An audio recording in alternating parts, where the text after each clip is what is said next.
Let's look at relating the intermolecular forces to properties of liquids. The first property I want to talk about is surface tension.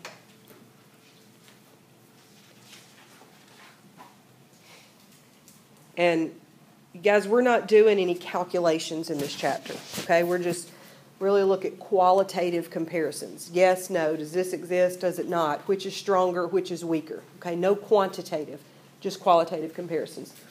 Do y'all know what surface tension is? The ability of a molecule to adhere to a surface, to like water hugs. I know like water hugs surfaces. Okay. Yeah. Surface tension, there's quantitative values of it, but it's a measure of the force required to break the surface of a liquid. Okay? How much force is required to break the surface of a liquid? Belly flops hurt. Do you know why belly flops hurt? What are you flopping into? Water. Water has a very high surface tension. You can actually float a paperclip on water. And I'll do that Wednesday. I just forgot to bring my beaker and my paperclip today. You can get have y'all ever done that before or seen it? Some have. You can get a paperclip to float on water because water has a very high surface tension. What would the strength of surface tension, what is it directly related to? It's directly related to the intermolecular forces. Okay?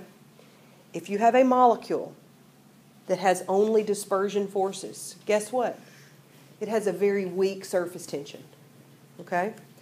If you have a molecule that has dispersion but also dipole-dipole, it's probably going to have a little bit higher surface tension.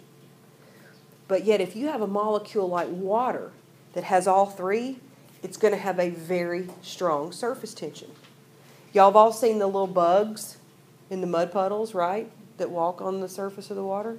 That's surface tension. As long as they don't break the surface tension, they are walking on the surface of the water. The stronger the intermolecular forces, the higher the surface tension. Okay? Okay, what's the next one we want to go over? Viscosity.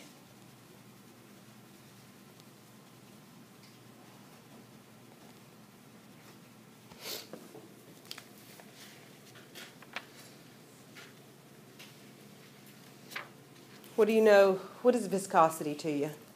Resistance of flow. Yes, it's a liquid's resistance to flow, right? How would we do? Can you give me an example or something? Syrup. We would say that syrup is very viscous, wouldn't we? It's thick. Viscosity is also directly related to intermolecular forces. Just like surface tension, the stronger the intermolecular forces, typically the higher the viscosity.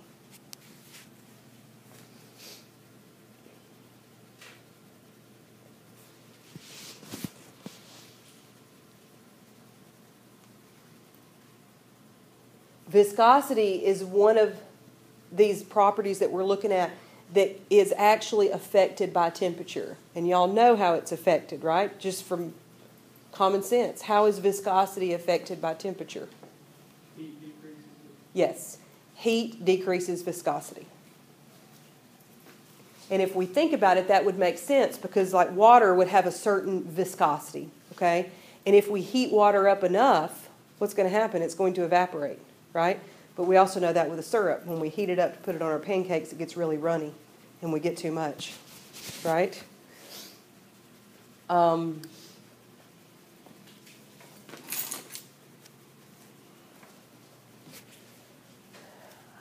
Viscosity and thickness of liquids, you know, water will splash. It will. Y'all, gasoline, for example, gasoline's a really nonpolar liquid. If you think about it, have you ever noticed how much easier it is to splash gasoline than it is to splash water? Okay? It's related to its viscosity, and viscosity can be related to how easily they splash. Okay? Because it's runnier, if you will. Gasoline would be.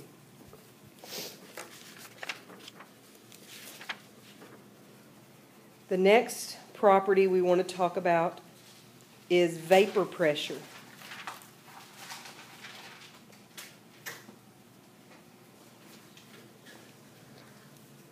What is vapor pressure? Does anybody know? You might have heard it before, but maybe just really didn't know what it was, but have you used the term? Or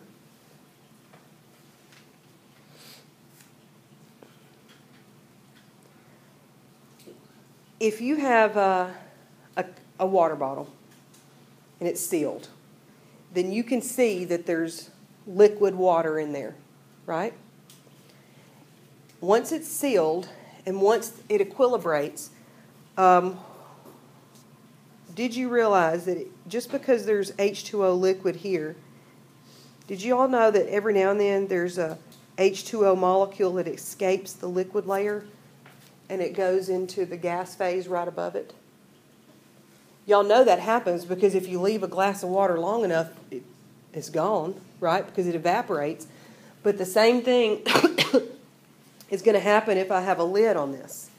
There's going to be molecules of the liquid, whatever the liquid is, that escape into the space above the liquid, and it's going to establish what's called a vapor pressure.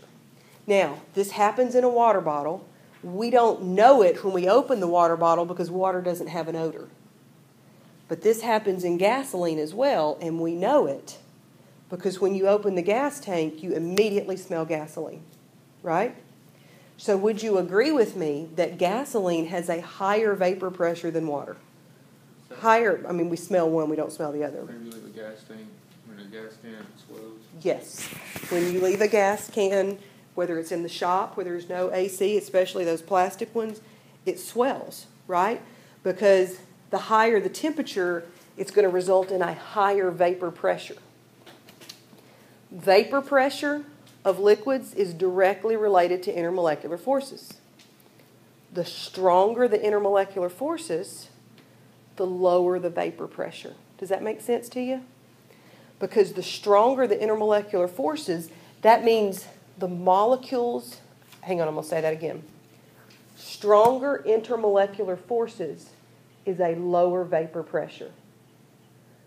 Because if the forces between these liquid molecules are stronger, these molecules don't want to go into the gas phase. Okay, because the forces are stronger. So you said stronger force, Lower vapor pressure. Yes. Would that be indirectly? Yes, you would say the strength of the intermolecular force and vapor pressure, yes, you would say they are indirectly related. As one goes up, the vapor pressure goes down. Vapor pressure depends on temperature as well. What do you think is going to happen to vapor pressure of water as the temperature goes up? Do you think the vapor pressure would go up or go down? It's going to increase. And you know that because if you have a water bottle and you've left it sitting in your car today, and y'all, it's 90-something degrees, when you go to your car, if you haven't disturbed that water bottle, there's condensation on the inside walls of the water bottle. Do you know how that condensation got there? Because H2O molecules escaped into the space above the water, and this is an equilibrium thing. It's constantly happening. Like this water molecule becomes a gas, well, that water molecule is going to go back into the liquid form, but then another one's going to escape. So it's going to be a balance. But sometimes maybe that water molecule sticks to the side of the water bottle, while a different one evaporates and contributes to the vapor pressure. And so that's why in a hot car you see more condensation inside the water bottle because it's got a higher vapor pressure, because it's been at a higher temperature.